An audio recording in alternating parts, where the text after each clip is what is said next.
The air in the old customs warehouse hung thick and cold, smelling of dust, forgotten paper, and the faint metallic tang of disuse. This forgotten wing of the international border checkpoint, long decommissioned for passenger processing, had become his solitary kingdom. Here, amidst towering shelves crammed with seized, abandoned, and simply misplaced artifacts of human transit, he pursued his peculiar passion. Raj was an archivist of the unspoken, a collector of societal anxieties. His current project, funded by a grant from a particularly obscure historical society, focused on Victorian-era superstitions and their often disturbing undercurrents. The pervasive spiritualism that offered solace while simultaneously opening doors to imagined horrors. It was a lonely pursuit, perfectly suited to his reclusive nature. He preferred the company of faded documents and the ghosts of forgotten fears to the unpredictable clamor of the living. Today, he was wrestling with a particularly stubborn crate, labeled simply, Miscellaneous Personal Effects, London, 1893. It had been wedged behind a stack of moth-eaten furs and a collection of ceramic dolls with unnervingly blank stares. Grunting, he pried open the lid, sending a plume of fine white dust into the beam of his headlamp. Inside, nestled amongst yellowed linens and the brittle remnants of lace, lay a jumble of items. A child's wooden top, a tarnished silver locket, a small, intricate carving of a bird with unsettlingly human eyes. Then, at the very bottom, beneath a false floor of thin plywood, he found them.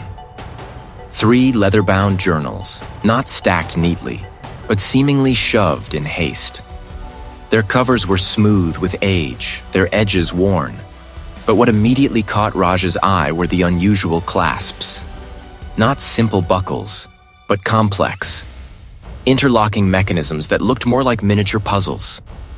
And etched into the leather of each journal, in a swirling, almost illegible script, was a single, recurring symbol. A stylized, multi-limbed figure that seemed to be weaving.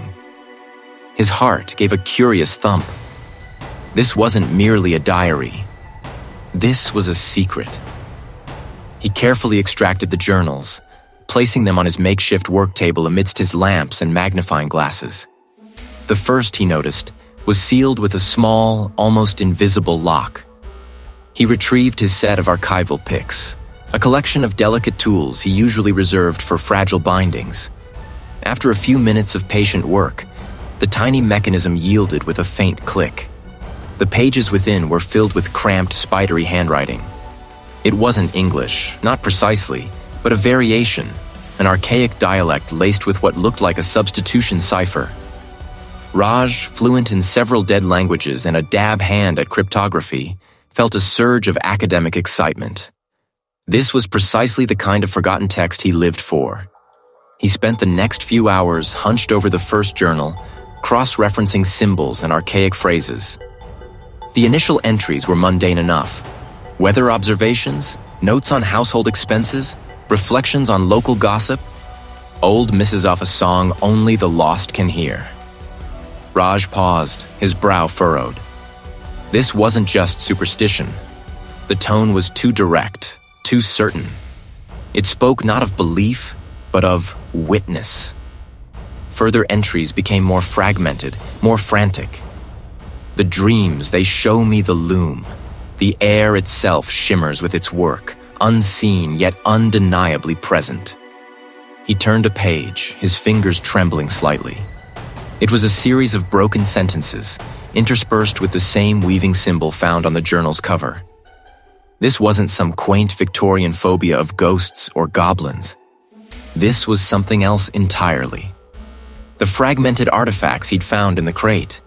The child's doll with its peculiar stitching, the carved shuttle, the sprig of unknown plant now seemed to hum with an unsettling significance.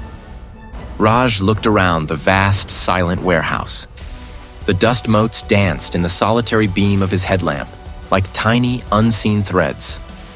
The dust motes Raj had disturbed in the vast, silent warehouse, a forgotten annex of what was once a bustling border checkpoint, had settled hours ago.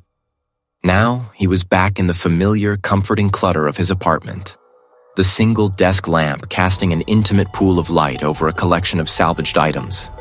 They lay scattered across the worn wood, mildewed journals, brittle photographs, and a handful of oddly carved wooden tokens, all smelling faintly of damp earth and forgotten time. He'd spent the last 3 days meticulously cataloging, cleaning, and, most importantly, attempting to decipher the cryptic scrawl that filled the yellowed pages. The first few hours had been a battle against fading ink and archaic dialect. Raj, a man who thrived on puzzles, found himself both frustrated and invigorated. He traced the elegant, looping script of what appeared to be a diary, its entries dated from decades past. The early pages spoke of a small, insular community, their lives intertwined with the isolated checkpoint, their rituals steeped in local folklore. But as he delved deeper, the tone shifted. He leaned closer, squinting at a particularly faded passage, his finger trailing along the words. The veiled path, those who walk the boundary, to touch the otherness. The language grew increasingly esoteric, hinting at a secret society, a cult. He found no formal name, only references to the Keepers or the Threshold Watchers. Their purpose, as far as he could discern, was to guard something, or perhaps to usher something in. Raj blinked, rubbing his tired eyes. Too much screen time, he thought, or perhaps the strain of deciphering the tiny script. He dismissed it, returning to the journals. The true breakthrough came with a series of entries detailing their core belief. It wasn't a god they worshipped in the conventional sense. Not magic, not divine intervention, but a fundamental manipulation of existence itself. The cult believed it could twist perception, warp space, and even alter memory, making the impossible mundane and the mundane disappear. They sought to understand its patterns, to align themselves with its shifting whims, to perhaps even harness its power. Raj felt a shiver, not of fear, but of intellectual awe. This was far beyond typical cult fanaticism. This was a profound, disturbing cosmology. It was indistinct, like the rustling of dry leaves, or the distant murmur of voices just beyond a closed door. He paused, head cocked. The apartment was silent, save for the hum of the old refrigerator. He must be hearing things, he concluded, attributing it to the building settling, or the persistent phantom echoes of the warehouse still clinging to his senses. He took a sip of lukewarm coffee, the bitter taste grounding him. Hours bled into the early morning. Raj was surrounded by a growing pile of translated notes, diagrams he'd sketched from obscure symbols, and cross-referenced dates. He pushed a stack of photographs aside to make room for a fresh sheet of paper, intending to summarize his findings. When he reached for his pen, which he distinctly remembered leaving uncapped atop the photographs, it wasn't there. He frowned, scanning the desk. It was lying on the floor beneath his chair, as if it had rolled off. But the desk was flat, and the pen had been securely placed. Raj sighed, a weary breath. "Getting clumsy in my old age," he muttered, bending to retrieve it. He blamed his own exhaustion, the late hour blurring his focus. Yet, a subtle unease began to gnaw at him. It was the implications of the cult's beliefs themselves. The idea of reality as a malleable substance, twisted by an unseen force, resonated with a primal fear. What if they weren't just deluded fanatics? What if there was a kernel of truth in their horrifying convictions? He stared at the translated passages detailing the entity's ability to manipulate perception, to make things unreal. He was tired, yes, but the words on the page were stark, lucid, and utterly unsettling. He had stumbled onto something far more profound and dangerous than a simple forgotten cult. And the world, just outside his window, seemed to hold its breath. Raj leaned back in his chair, rubbing his temples. He stared at the faded, brittle map spread across his desk, its ancient lines and forgotten names blurring at the edges of his vision. Weeks had bled into each other, the relentless pursuit of the obscure histories and unsettling legends consuming his every waking moment. Empty coffee mugs formed precarious towers beside overflowing ashtrays, and the faint, sweet scent of stale pizza lingered in the air. His phone, forgotten on the charger, buzzed occasionally with ignored calls and texts, concerned messages from friends, professional inquiries, reminders of a life he had, without conscious decision, simply stopped inhabiting. Sleep had become a luxury, a fleeting, fractured escape into nightmares where the figures on his research photographs seemed to twist and writhe. The exhaustion was a constant companion, a dull ache behind his eyes that sharpened into a piercing throb whenever he stared too long at the intricate symbols he'd begun to uncover. These weren't just symbols from ancient cultures. They were appearing elsewhere now. Fleeting geometric patterns, like fragments of a broken mosaic, would shimmer at the periphery of his vision, on the textured wallpaper, in the condensation on a window pane, even within the chaotic lines of the map itself. When he tried to focus, they vanished, leaving behind only the dull reality of the surface. He'd blink, rub his eyes, convinced it was just fatigue playing tricks. But they always returned, more insistent, more defined, like a hidden layer of reality bleeding through. At first, they were just a vague, murmuring background noise, easily dismissed as the building settling or the distant city hum. Now they were clearer, closer. Isolated words would surface from the cacophony, often unintelligible, but occasionally a sharp, distinct syllable would pierce the drone. A sound that felt less like an auditory illusion and more like a voice speaking to him, or perhaps around him. Sometimes, it almost sounded like his name, drawn out, sibilant, like dry leaves rustling in a wind that wasn't there. And then there was the feeling. But now, it was a suffocating weight, a constant awareness of another presence in the room.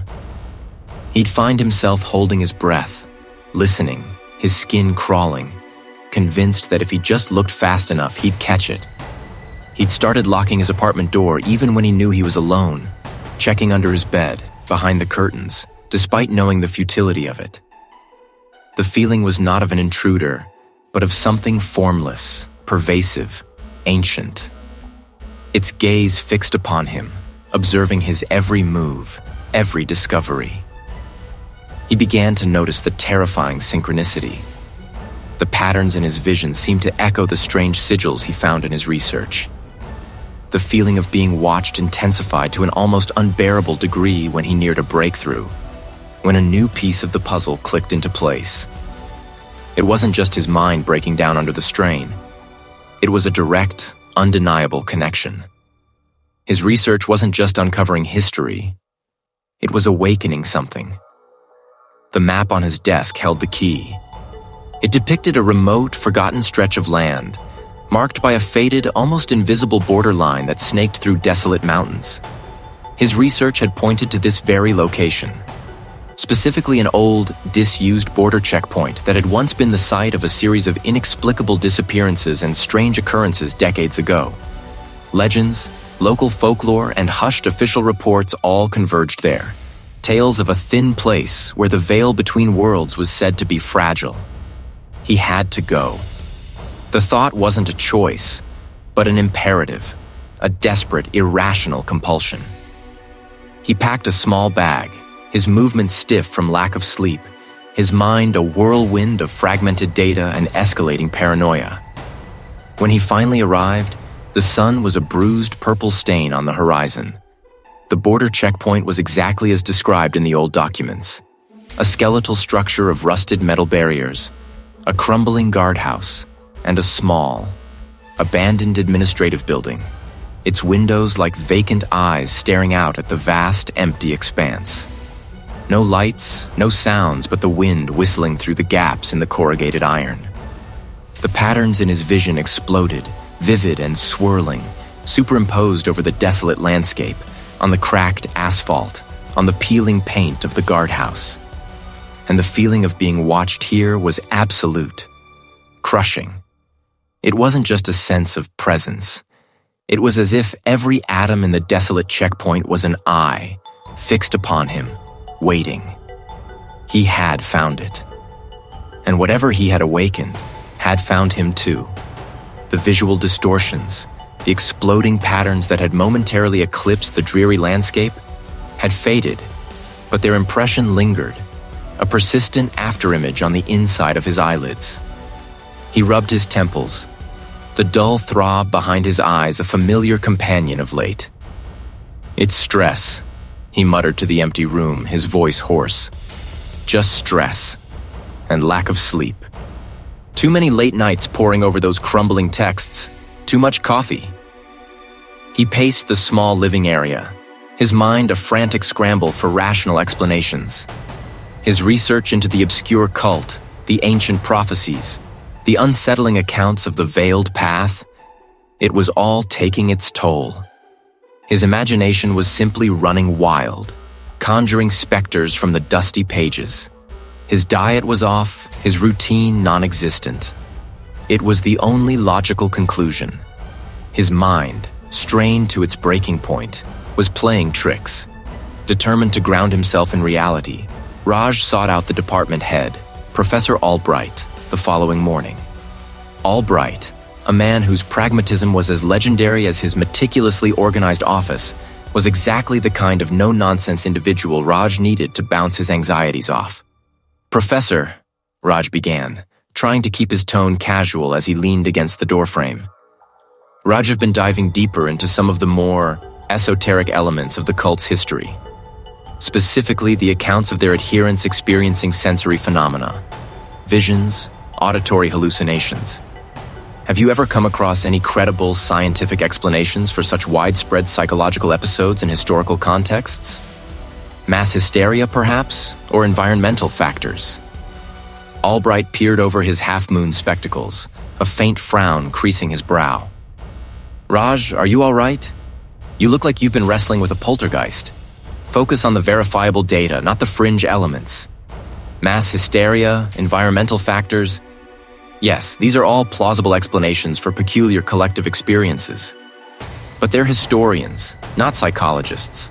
Your grant proposal hinges on solid historical analysis, not speculative interpretations of ancient drug use or shared delusions. Get some rest, Raj. You're overthinking this. Step away from the archives for a day or two." Dismissed, Raj felt a flicker of annoyance, quickly replaced by a renewed resolve. Albright was right. He needed to find real explanations, scientific ones, to definitively debunk the unsettling claims he was unearthing. He needed to prove to himself, if no one else, that what he was experiencing was purely a product of his own overworked mind. The university archives, a labyrinth of dim aisles and towering shelves, beckoned.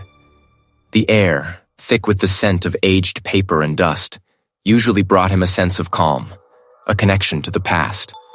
He ignored Albright's advice, driven by a desperate need to find a logical anchor. He wouldn't look for more corroboration. He would look for contradiction. He would find the rational underpinnings of the cult's supposed supernatural experiences. He spent hours sifting through various collections, local gazettes, medical reports from the late 19th century, even geological surveys of the region. He was looking for anything that could explain away the cult's claims. Reports of hallucinogenic fungi, unusual weather patterns, political unrest that might fuel mass paranoia. Anything that wasn't this. But the more he searched, the more the pieces refused to fit his rational puzzle. Instead, they began to align with a pattern far more unsettling. Villagers reporting the air itself shifting. A surveyor's journal from the 1840s, mapping the precise geological formations of the region. Contained footnotes describing peculiar visual distortions observed at specific coordinates. Coordinates that eerily overlapped with the cult's sacred sites. A collection of local folklore transcribed in the early 20th century. It wasn't scientific debunking. It was historical corroboration. Independent accounts across centuries from disparate sources, all hinting at the same inexplicable phenomena. His rational world was slowly, inexorably beginning to fray at the edges. He reached for a particularly heavy leather-bound volume, a collection of regional administrative decrees from the 16th century, tucked away on a high, dusty shelf. His fingers grazed the rough spine, already gritty with centuries of accumulated grime. As he tried to get a better grip, the book didn't just slide. It lurched, as if shoved, its substantial weight shifting with an impossible velocity. Raj instinctively pulled his hand back, but it wasn't fast enough. The sharp, metal-reinforced corner of the ancient tome clipped the back of his hand, tearing a jagged gash just above his knuckles. He cried out, more in shock than pain, as a thin line of crimson bloomed against his pale skin. He stared at the wound, then at the book, which had settled back onto the shelf, slightly askew. There was no one else in the aisle. No breeze, no tremor. An unseen force. The rational explanations, the stress, the lack of sleep. They were beginning to sound like the desperate lies of a man losing his grip. The wound on Raj's palm throbbed, a constant, irritating reminder of the impossibility he was trying to outrun. He needed to leave this country, to put distance between himself and the escalating strangeness. He needed to rationalize. He joined the queue, his gaze darting around, searching for an explanation, any explanation, for the laceration that had appeared as if by magic. A frayed page? A loose nail on a shelf? His mind, usually so sharp, felt like a broken record, replaying the same futile excuses. But the wound was deep, too clean, too precise for a simple accident. And the way the book had settled back, slightly askew after striking him. No, there had been no one else, no breeze. The line moved with agonizing slowness. Raj's palms grew slick with sweat. Each official he passed seemed to eye him with an unsettling intensity, though he knew it was just his own paranoia twisting their professional scrutiny. He presented his passport to a burly guard with tired eyes, who merely grunted and waved him forward. Next came the security scanner.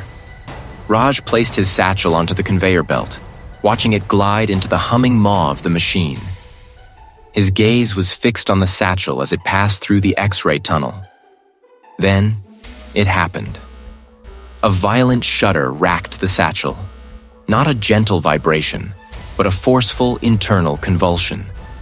The leather strained, groaned, and then, with a sharp, tearing sound, the satchel ripped open. It didn't just fall. It shot out, as if propelled by an unseen hand, slamming into the metal frame of the scanner with a resounding clang that echoed through the sterile hall. A ripple of startled murmurs spread through the queue. The security official monitoring the screen looked up, his brow furrowed in confusion, then suspicion. Raj stood frozen, his breath caught in his throat. He stared at it, his mind refusing to process what his eyes had just witnessed. There was no mechanism for that. No spring, no hidden force. It had simply burst forth. The fluorescent lights seemed to dim, their hum receding into a distant drone. At the periphery of his vision, just beyond the bright artificial glare of the scanner, a distortion began to shimmer. It wasn't a trick of the light, nor a fatigue-induced hallucination.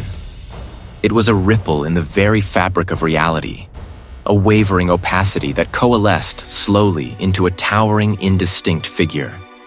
It had no discernible features, no face, no limbs, yet Raj felt its gaze, a predatory, ancient hunger that settled upon him with terrifying weight. It leaned in, a silent, malevolent curiosity, as if observing a fascinating specimen. Then, as quickly as it had appeared, it vanished. Raj gasped, scrambling to his feet, clutching the torn satchel and the heavy book. Academic curiosity? That was a lifetime ago. This wasn't a puzzle to solve, a theory to test. This was real. This was hunting him. The fear was no longer an abstract concept.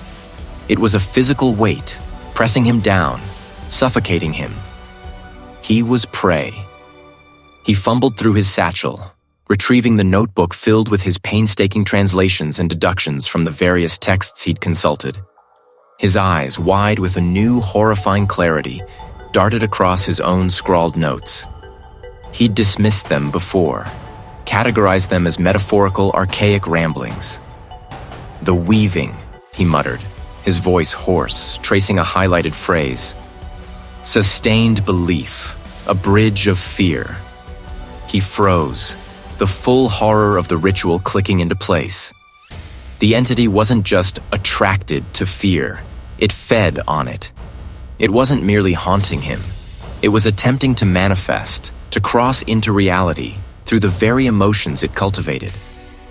He wasn't just being pursued, he was an unwilling participant, a living conduit in a ritual designed to weave something monstrous into the world. He couldn't run from it. He was carrying it with him, feeding it with every beat of his terrified heart. The only way out wasn't escape, it was understanding. Raj looked around the bustling checkpoint, the mundane world now irrevocably tainted. He pushed through the throngs, a desperate urgency propelling him towards the nearest, cheapest motel he could find, any place with 4 walls and a door that locked. Even if it offered no true sanctuary, the room was a testament to neglect. Stained carpet, a faint smell of stale cigarettes, and a single flickering fluorescent light that hummed an irritating off-key tune. It was perfect. Anonymous. Isolated. He dumped his worn satchel onto the threadbare bed, the weight of its contents pressing down on him, both physically and psychologically. Inside, wrapped in a scrap of canvas, lay the cult's texts, a collection of brittle, leather-bound pages and hand-scribed scrolls he'd risked everything to acquire. Their script was an archaic, almost forgotten dialect, interspersed with symbols that seemed to writhe even when static. His fingers, trembling slightly, traced the faded ink. He had studied enough of the cult's history, enough of their twisted theology, to recognize some of the glyphs, to grasp the horrifying implications of others. But understanding them, truly understanding them, felt like inviting the predator directly into his mind. The air grew heavy, thick with an unseen presence. The humming of the light intensified, morphing into a low, guttural growl that vibrated in his teeth, resonating with a metallic echo. "You are but a moth, drawn to a fire that will consume you." Raj grit his teeth, forcing his eyes open, forcing himself to read. The words blurred, the symbols shifting into grotesque faces, fleeting images of his greatest failures. He saw his estranged sister's accusing eyes, heard the echo of his father's disappointment, felt the crushing weight of a promise broken, a trust betrayed. The entity twisted these memories, amplifying the guilt, the shame, until he felt a physical ache in his chest, a self-loathing so profound it threatened to buckle his resolve. He pushed the memory away, struggling to breathe, and reached for his phone, a desperate need to connect, to hear another human voice. He scrolled through his contacts, his thumb hovering over a name. But as he looked at the screen, the numbers seemed to swim, the contact photo morphing into a distorted, mocking caricature. He heard a faint, high-pitched giggle from the corner of the room, like a child's, but laced with something utterly ancient and malevolent.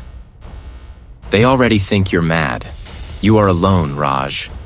He was isolated, just as the entity intended. Hours bled into a timeless agony.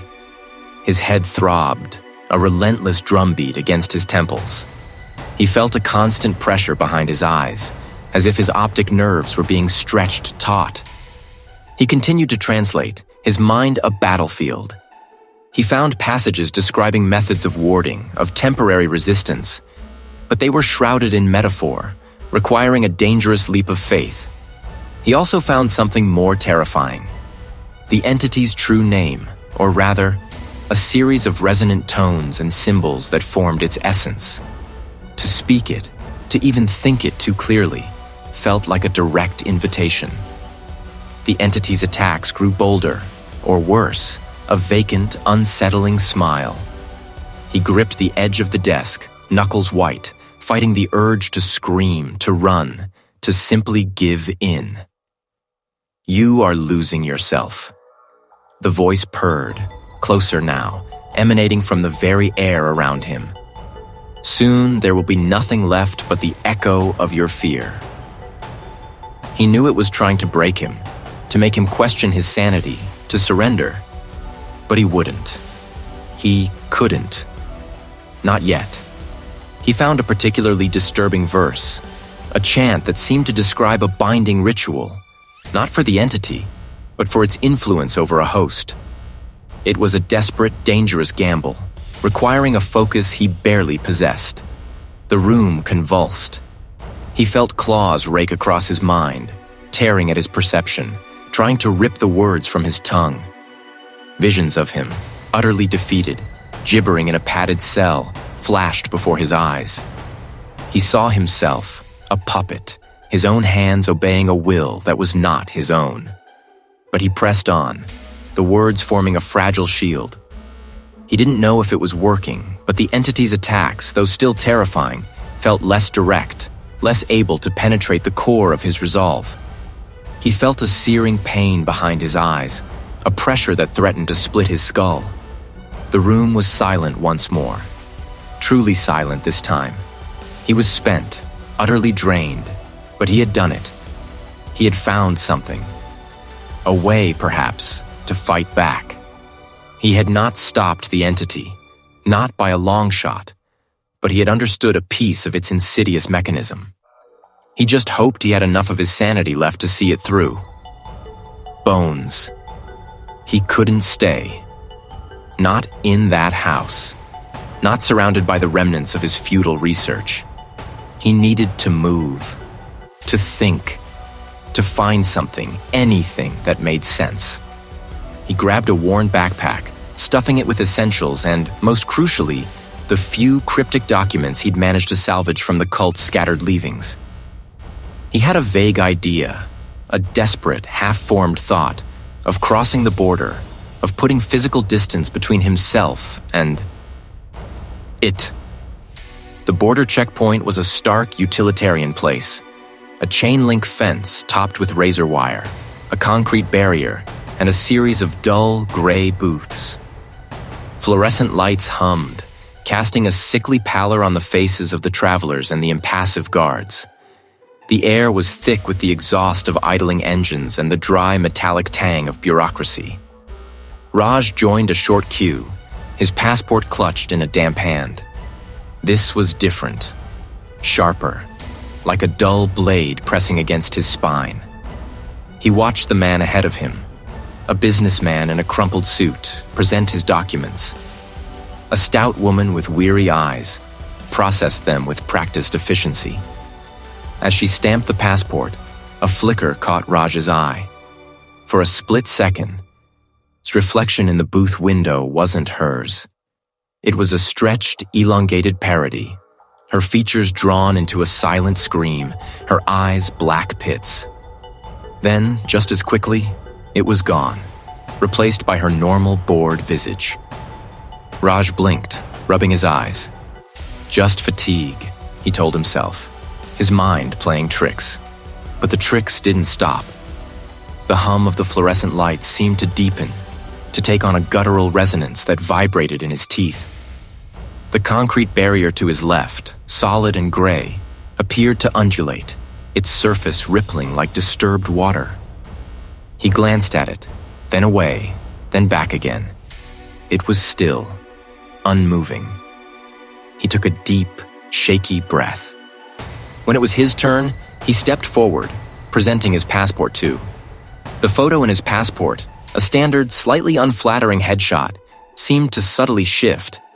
His eyes in the picture were wider, his mouth a fraction more open, as if caught mid-gasp.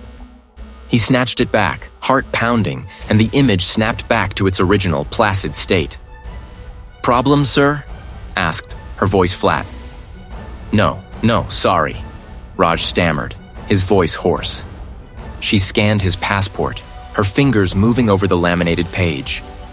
As she did, the lines of text beneath her thumb seemed to writhe, the letters elongating and shrinking, a silent, squirming script that defied legibility. He felt a desperate urge to snatch the passport back, to run, but his feet were rooted to the spot. He felt its presence then, not as the crushing weight from before, but as a pervasive, insidious distortion of everything around him. The air seemed to thicken, making it hard to draw a full breath. The distant sounds of traffic warped, becoming a cacophony of groans and metallic screams. The faces of the people in the other queues blurred at the edges, their features indistinct, like figures seen through a heat haze. He shuffled forward, having stamped his passport and waved him through. He needed to sit, to collect himself. He found a bench near a duty-free shop, its bright commercial lights a jarring contrast to the gloom within him. He pulled out the crumpled documents, his hands trembling. He needed answers, a weapon, something. He scanned the brittle pages, his eyes darting over the archaic script, the crude drawings. He'd read them 100 times, but now, under the assault of the entity's constant, sickening presence, a new meaning began to emerge. And the strength of the believer gives it form. It is the fear, and it is the faith that weaves its shroud and grants its dominion. Raj's breath hitched. Fear, belief. He'd been trying to solve a puzzle, but he was merely adding pieces to its monstrous image. It wasn't just observing, it was feeding. A grotesque chuckle, dry and brittle, seemed to echo from the polished floor tiles. He looked up, his gaze sweeping the sterile environment. A reflection in a glass display case showed his own face, contorted, eyes wide with a horror that was no longer just fear, but a dawning, crushing understanding. His mouth was open, but no sound came out. The entity wasn't just attracted to him. It wasn't just a general threat. He was its focus, its sustenance. He was trapped, a living battery for an unimaginable horror, and every beat of his fear-racked heart, every frantic thought, every desperate search for an escape only made it stronger, more real, more hungry. The distortions around him intensified, the fluorescent lights flickering wildly, the faces of passers-by melting into featureless blurs. He was no longer just being tormented. He was being consumed. The fluorescent lights of the border checkpoint hummed a sickly, incessant tune, a counterpoint to the frantic thrumming of Raj's own heart. Around him, the mundane theater of travel played out. Families bickering, businessmen tapping phones, guards in crisp uniforms scrutinizing passports. He had escaped the physical trap, the confines that had made him a literal battery, but the entity had not released its hold. It was inside him now, or rather, around him. A suffocating shroud that vibrated with his fear, his exhaustion. Every beat of his fear-racked heart, every frantic thought, every desperate search for an answer was a fresh infusion of power for it. He felt its tendrils, not just on his skin, but beneath it, a phantom itch in his bones, a tremor in his very perception. At the booth, a burly man with a clipped mustache gestured for the next person. Raj shuffled forward, his passport feeling heavy, a leaden key to a door he wasn't sure he wanted to open. As he approached, his face seemed to ripple, his features stretching, then snapping back into place. A trick of the light? Or was the entity beginning its work, blurring the edges of his reality? He handed over his passport. His gaze, when it met his, was too deep, too knowing. He snatched his hand back, his breath catching, merely raised an eyebrow, a flicker of annoyance crossing his now normal face. "Problem, sir?" asked, his voice a low rumble. Raj forced a shake of his head. No problem." His eyes darted to the reflective surface of the counter. In the polished gleam, his own reflection stared back, but it wasn't quite right. A shimmering distortion pulsed around his outline, as if the air itself were vibrating, struggling to contain him. He watched, horrified, as the distortion seemed to solidify, forming faint, almost invisible lines that intersected and crisscrossed like an intricate, invisible web being spun around his form. Not just around him, but through him. It wasn't merely observing him. It was weaving. The truth hit him with the force of a physical blow, stealing the air from his lungs. The entity wasn't content to merely feed on his fear, to torment him from the periphery. It was manifesting, using him as the loom, his reality as the thread. It was trying to weave itself into his physical reality, to possess him, to replace him, or worse, to use him as a conduit for a larger, unthinkable manifestation. He was not just a battery.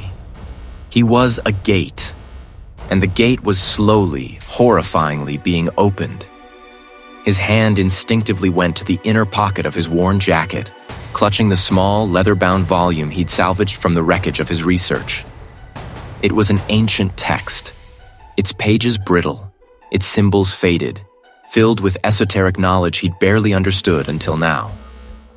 He retreated to a corner, feigning interest in a departure board, but his eyes were fixed on the arcane script. He flipped through the brittle pages, his fingers trembling. The words, once obscure, now burned with a terrible clarity. And then he found it. A series of glyphs, a ritual, a countermeasure. The weaving could be undone, the connection severed, but not without consequence. The entity fed on his essence, his fear, his self.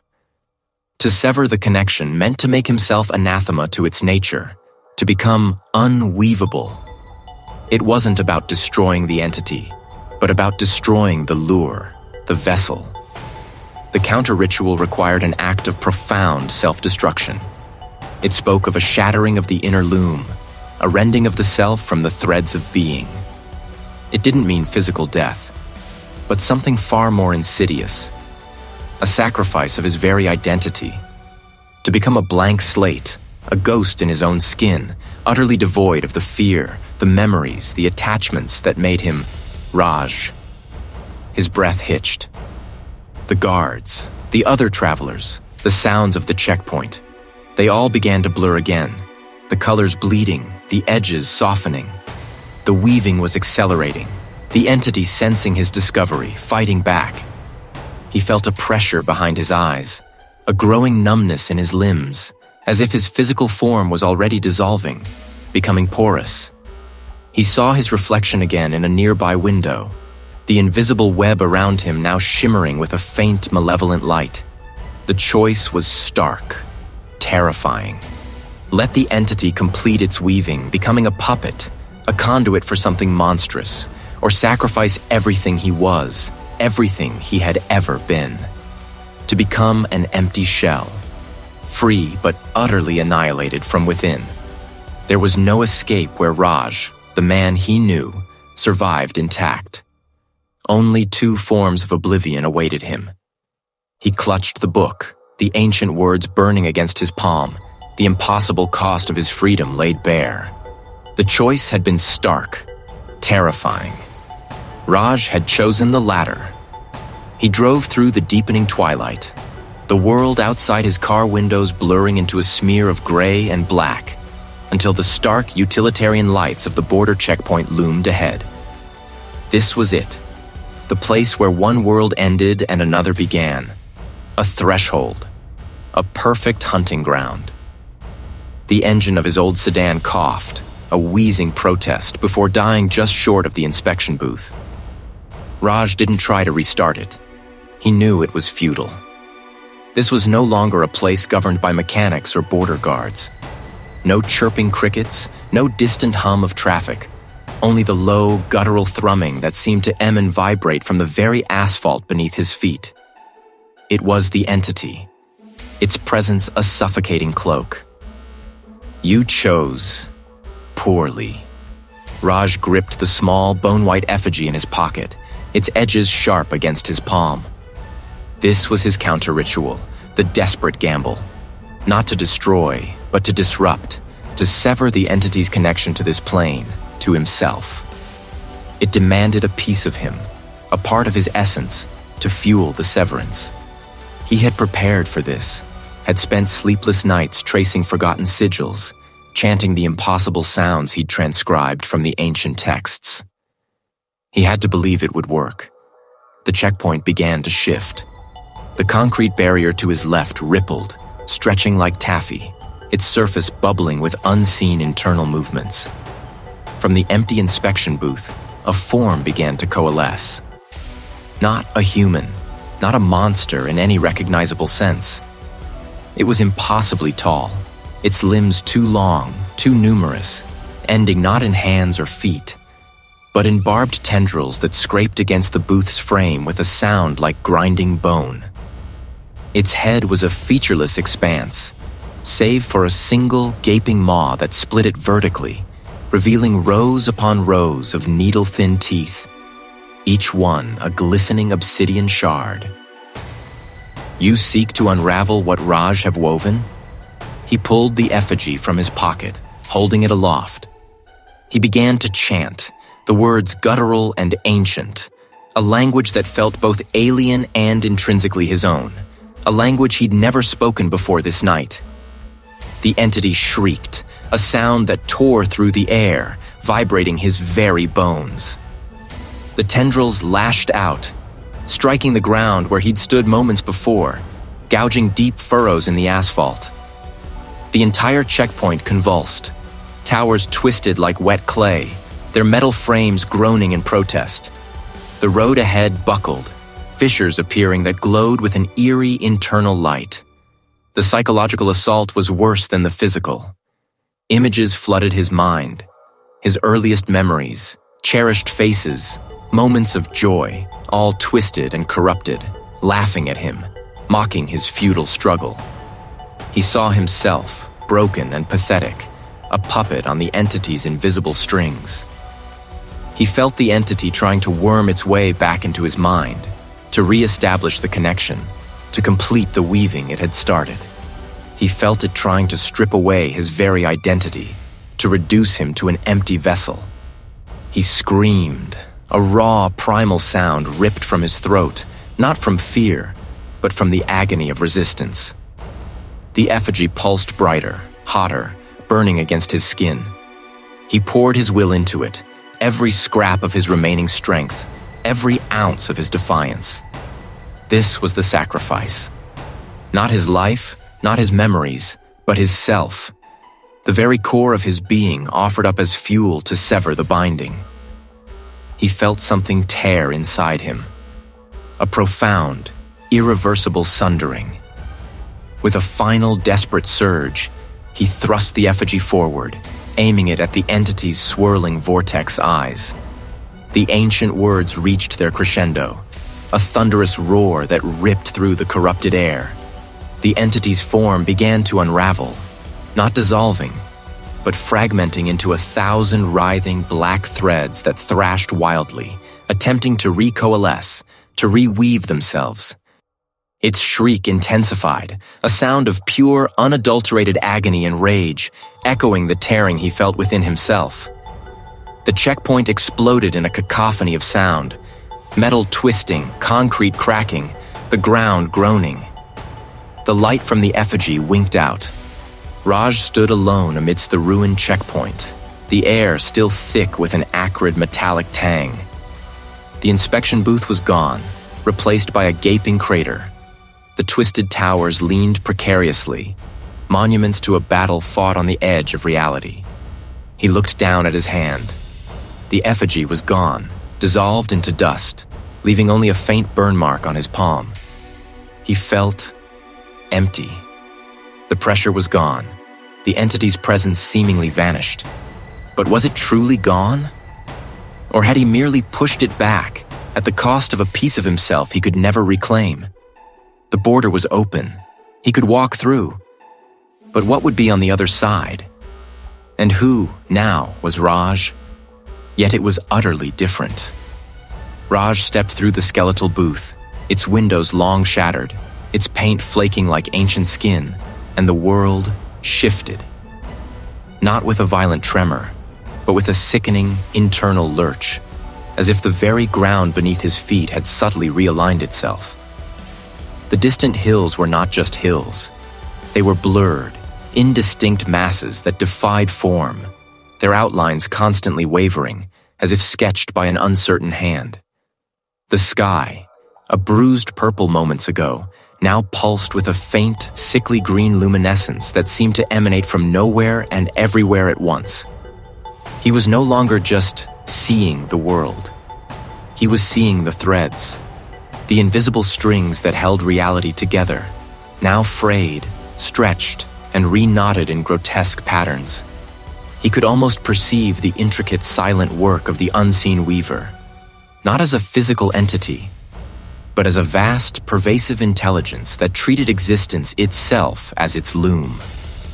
A wave of nausea washed over him, not from fear, but from the sheer impossibility of it all. His mind screamed, trying to reconcile the familiar with the utterly alien. He clutched his head, the world spinning in a vortex of shifting perceptions. This wasn't another place. It was the same place, but with the veil torn away, revealing the horrific underlying truth. This was the heart of the Weaver's domain, where its influence was absolute, where reality was its plaything. Join them. Become part of the design. Shed the burden of self. Embrace the pattern. It wasn't spoken in words, but in a cascade of images, sensations, a feeling of ultimate belonging, of peace, but a peace born of utter annihilation. Raj fell to his knees, gasping for breath, the phantom threads tangling around his limbs, tugging at his mind. He saw his memories, his fears, his hopes, all reduced to shimmering strands, ready to be snipped and respliced.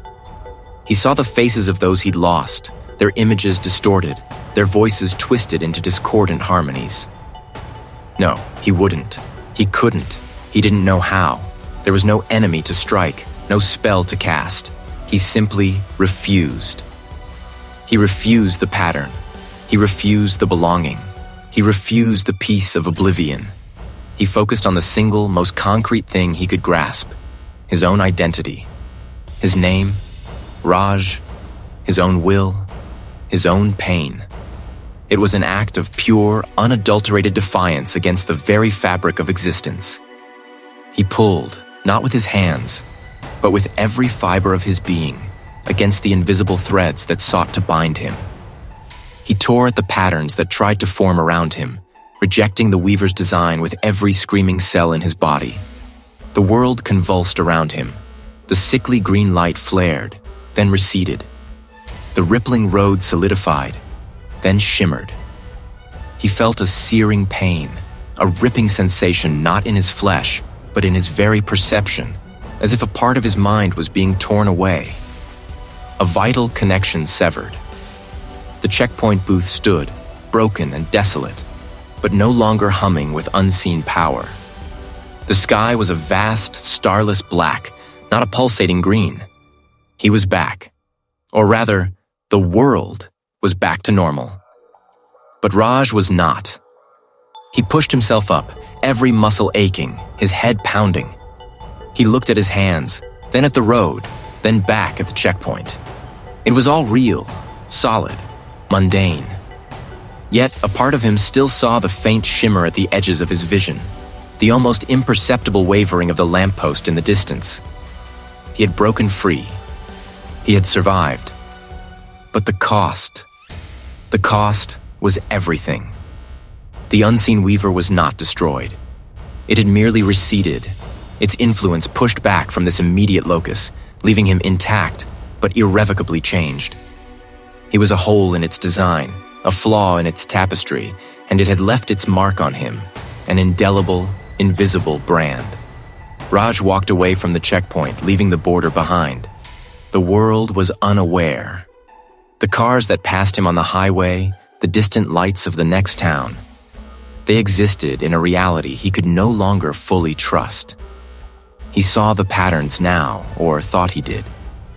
He saw the subtle shifts, the almost imperceptible manipulations. Every coincidence was a thread, every moment of synchronicity a hidden knot. He was a survivor, yes, but he was also a prisoner, trapped in a reality that now felt paper-thin, constantly aware of the terrifying forces that lurked beneath its surface. The taste of dust and ozone was always on his tongue. His victory was Pyrrhic. He had refused to be unmade, but he had been unmoored. The unseen weaver had left him with the terrible gift of sight, a vision of the world as it truly was. A world woven from unseen horror. And he was alone in knowing it. Forever haunted, forever changed, Raj walked into a dawn that promised no comfort, only the ceaseless, silent hum of the weaver's eternal work.